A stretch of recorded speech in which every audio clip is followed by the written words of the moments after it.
बाद हम लोग रेडियो एक्टिवता या रेडियो धर्मिता पढ़ते हैं, रेडियो एक्टिविटी जिसको कहते हैं अंग्रेजी में। तो पहले हम लोग रेडियो एक्टिवता समझते हैं कि व्हाट इज रेडियो एक्टिविटी।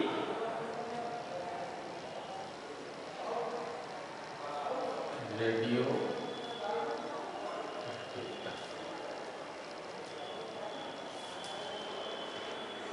तो सर्वप्रथम वैज्ञानिक फ्रांसीसी वैज्ञानिक थे। फ्रांस के वैज्ञानिक बैकरल ने यह देखा कि यूरेनियम और उसके कुछ यौगिक जैसे पिचब्लेंडी ये ऐसे पदार्थ होते हैं जिनसे कुछ अदृश्य विकिरण निकलते रहते हैं और ये विकिरण अपारदर्शी वस्तुओं में से प्रवेश कर जाते हैं, यानी उनको भेद सकते हैं और फोटोग्राफिक प्लेट को भी प्रभावित करते हैं। तो इन किरणों को उन्होंने रेडियो एक्टिव किरणें कहा है। इन्हें बैकरल किरणें भी कहा जाता है। और किसी पदार्थ से इन रेडियो एक्टिव किरणों का उत्सर्जित होने की घटना को रेडियो एक्टिवता कहते हैं। और जिन पदार्थों से ये किरणें निकलती हैं उनको रेडियो एक्टिव पदार्थ कहते हैं। तो प्रारंभ में तो यूरेनियम और उसके जो यौगिक थे वही रेडियो एक्टिव, बाद में मैडम क्यूरी और पियर क्यूरी ने रेडियम नामक तत्व की खोज की जो रेडियो एक्टिव पाया गया। तो इस प्रकार ये है रेडियो एक्टिवता। अब हम लोग रेडियो एक्टिव किरणों की जो प्रकृति देखते हैं। प्रकृति क्या होती है रेडियो एक्टिव किरणों की प्रकृति? रेडियो एक्टिव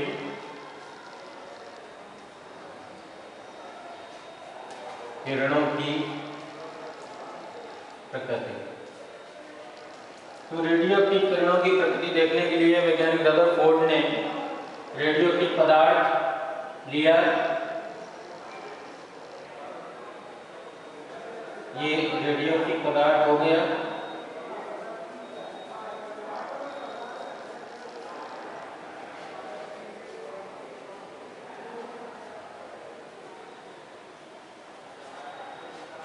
और रेडियो एक्टिव पदार्थ से निकलने वाली किरणों को एक स्थिर वैद्युत क्षेत्र में से होकर गुजारा। ये धन प्लेट हो गई और ये हो गई ऋण प्लेट और ये हो गया वैद्युत क्षेत्र इधर को, ऋण प्लेट से धन प्लेट से ऋण प्लेट की ओर ये वैद्युत क्षेत्र। तो स्थिर वैद्युत क्षेत्र में से गुजारा तो देखा कि कुछ किरणें धन प्लेट की ओर इस तरह से मुड़ जाती हैं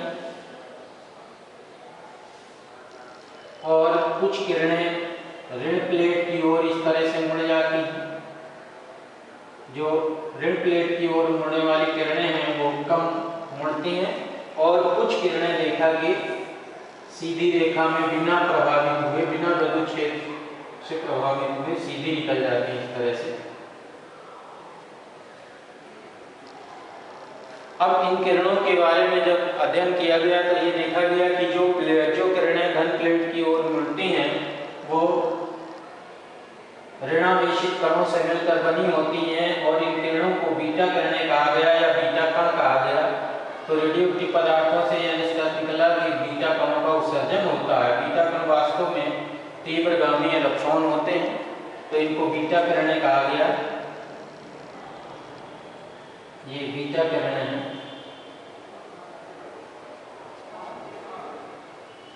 और ये अल्फा किरणें हो गई।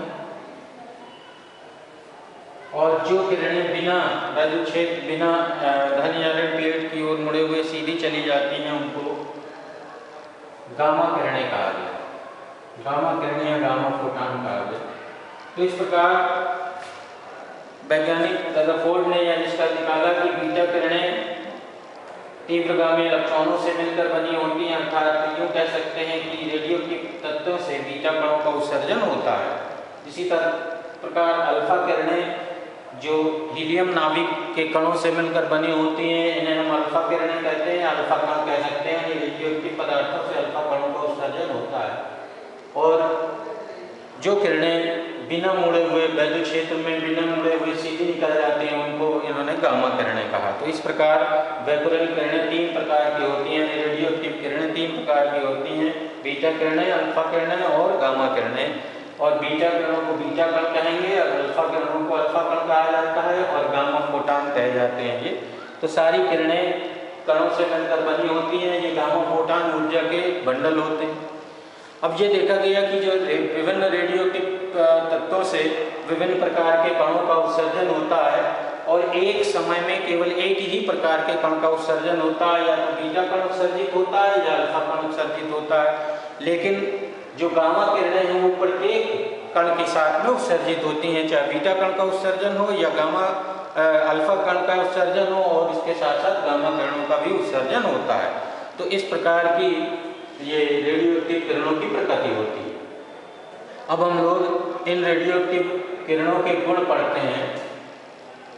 रेडियोएक्टिव किरणों के गुण, तो पहला हम लोग पढ़ते हैं अल्फा कणों का गुण या अल्फा किरणों के गुण।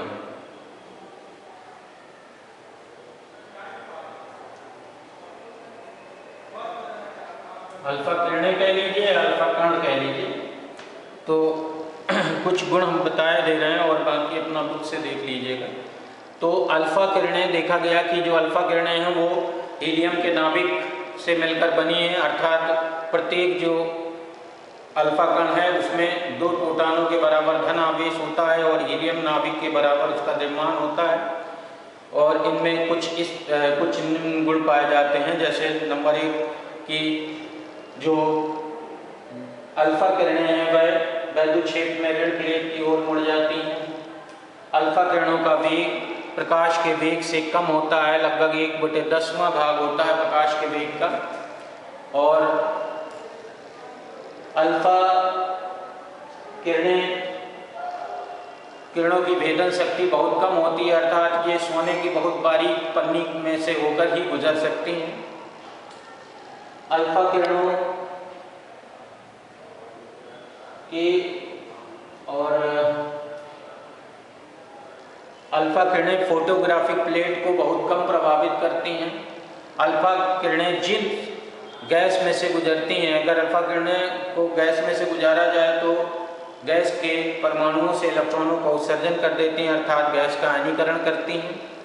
अल्फा किरणें शरीर पर पड़ने पर शरीर को झुलसा देती हैं, अर्थात बहुत हानिकारक होती हैं। अल्फा किरणें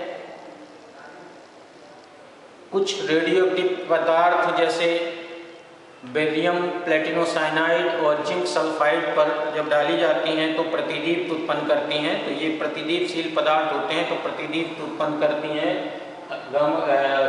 अल्फा किरणें प्रतिदीप्त भी उत्पन्न करती हैं।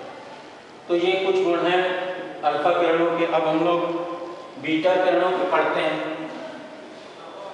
बीटा किरणों के गुण, तो बीटा किरणें ऋणावेशित कणों से मिलकर बनी होती हैं। ये तीव्रगामी इलेक्ट्रॉन होते हैं और इनका द्रव्यमान, इनका जो आवेश होता है, इन पर जो आवेश होता है वह -1.6 × 10⁻⁹ कूलाम के बराबर होता है, अर्थात इलेक्ट्रॉनिक आवेश के ऋणात्मक इलेक्ट्रॉनिक आवेश के बराबर होता है। बीटा किरणें वैद्युत क्षेत्र में धन प्लेट की ओर मुड़ती हैं और ये अल्फा किरणों की अपेक्षा अधिक मुड़ती हैं, क्योंकि इनका द्रव्यमान, बीटा कणों का द्रव्यमान अल्फा कणों की तुलना में बहुत कम होता है। बीटा किरणों का जो वेग होता है, बीटा कणों का जो वेग होता है वह प्रकाश के वेग के लगभग बराबर होता है। और बीटा किरणें की भेदन शक्ति अल्फा किरणों से अधिक होती है और बीटा किरणों की जो आयनीकरण क्षमता है अल्फा किरणों से अधिक होती है, कम होती है। सॉरी, बीटा जो कण होते हैं, बीटा किरणें जो होती हैं वो अल्फा किरणों की अपेक्षा कम आयनीकरण पैदा करती हैं, यानी उनकी आयनीकरण क्षमता कम होती है। और बीटा किरणें फोटोग्राफिक प्लेट को बहुत कम प्रभावित करती हैं, यानी अल्फा किरणों से थोड़ा अधिक प्रभावित करती हैं, लेकिन इनकी जो भेदन शक्ति होती है वह भी अल्फा कणों से थोड़ी अधिक होती है। और विभिन्न रेडियोएक्टिव तत्वों से निकलने वाले बीटा कणों का जो वेग होता है वह अलग अलग होता है और इनका जो परास होता है वह भी अलग अलग होता है। इसी तरह अल्फा कणों के भी जो परास होते हैं विभिन्न रेडियो एक्टिव तत्वों से निकलने वाले अल्फा कणों के परास, वो भी अलग अलग होते हैं, वेग भी अलग अलग होते हैं। तो ये उसमें अल्फा कणों के गुण में याद रखना। और इनका जो बीटा कणों का जो द्रव्यमान है वह वेग के बढ़ने के साथ साथ बढ़ता है।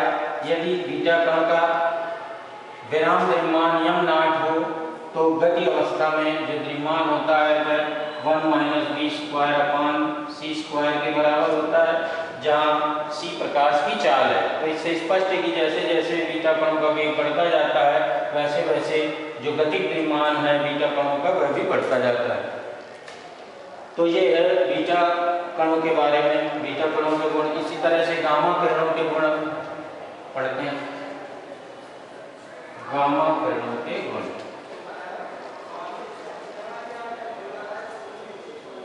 तो गामा किरणें विद्युत उदासीन विद्युत चुंबकीय तरंगें होती हैं और ये प्रकाश की चाल से चलती हैं। इन पर कोई आवेश नहीं होता, इनके पास बहुत अधिक ऊर्जा होती है, एक्स किरणों से भी अधिक ऊर्जा होती है। और जो इनकी भेदन शक्ति होती है, गामा किरणों की भेदन शक्ति वह बहुत अधिक होती है, अल्फा और बीटा कणों की तुलना में 100 गुनी के करीब होती है। और गामा किरणें फोटोग्राफिक प्लेट को अल्फा बीटा कणों की तुलना में अधिक प्रभावित करती हैं। गामा किरणें भी जब किसी गैस में से गुजरती हैं तो गैसों का आयनीकरण कर देती हैं, लेकिन इनकी आयनीकरण क्षमता अल्फा और बीटा कणों की तुलना में बहुत कम होता है। गामा किरणों की जो तरंग दैर्घ्य होती है वो एक्स किरणों से भी कम होती है, अर्थात इनकी ऊर्जा एक्स किरणों से भी अधिक होती है। इनकी भेदन शक्ति बहुत अधिक होती है, लोहे की 30 से 35 सेंटीमीटर मोटी चादर को भेद सकती हैं। गामा किरणें भी जब शरीर पर पड़ती हैं तो शरीर को झुलसा देती हैं या जला देती हैं, इनकी ऊर्जा बहुत अधिक होती है। तो इस प्रकार गामा किरणों के ये गुण हो गए। तो गामा किरणों के और भी गुण और बीटा किरणों के जो गुण हैं या बीटा कणों के अल्फा कणों के, ये किताब से भी देख लीजिएगा, कुछ जो मुझे याद है वो मैं बता दे रहा हूँ।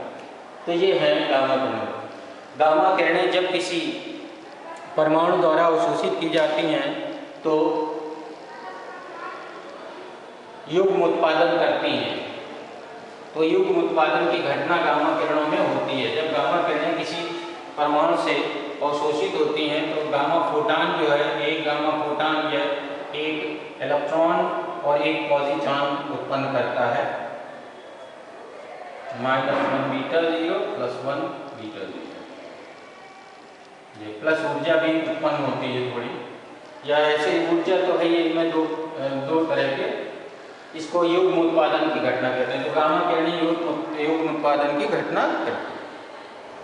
और जो रेडियो एक्टिव तत्वों से, रेडियो एक्टिवता नाभिकीय प्रक्रिया है, अर्थात नाभिक में होने वाली प्रक्रिया है। इसको किसी भी विधि द्वारा, किसी भी रासायनिक या भौतिक प्रक्रिया द्वारा, भौतिक विधि द्वारा हम प्रभावित नहीं कर सकते। और रेडियो एक्टिवता पर ताप, दाब आदि किसी भी का प्रभाव नहीं पड़ता है। तो ये अपने आप में स्वतंत्र प्रक्रिया है और यह एक सांख्यिकीय प्रक्रिया है। रेडियो एक्टिवता एक सांख्यिकीय प्रक्रिया है, अर्थात रेडियो एक्टिव तत्वों से अल्फा बीटा कणों का उत्सर्जन होता है, यह निश्चित होता है, परंतु यह निश्चित नहीं होता कि कब अल्फा कण उत्सर्जित होंगे और कब बीटा कण उत्सर्जित होंगे। तो इस प्रकार की जो प्रकृति होती है उसको सांख्यिकी प्रकृति कहा जाता है। तो रेडियो एक्टिवता एक सांख्यिकी प्रकृति है। तो ये सब याद रखना। तो ये है रेडियो एक्टिव किरणों की प्रकृति के बारे में, और अल्फा कण, बीटा कणों के गुण, गामा किरणों के गुण, ये सभी बैक्यूरल किरणें कहलाती हैं, रेडियो एक्टिव किरणें कहलाती हैं। तो इतनी जानकारी कर लीजिएगा।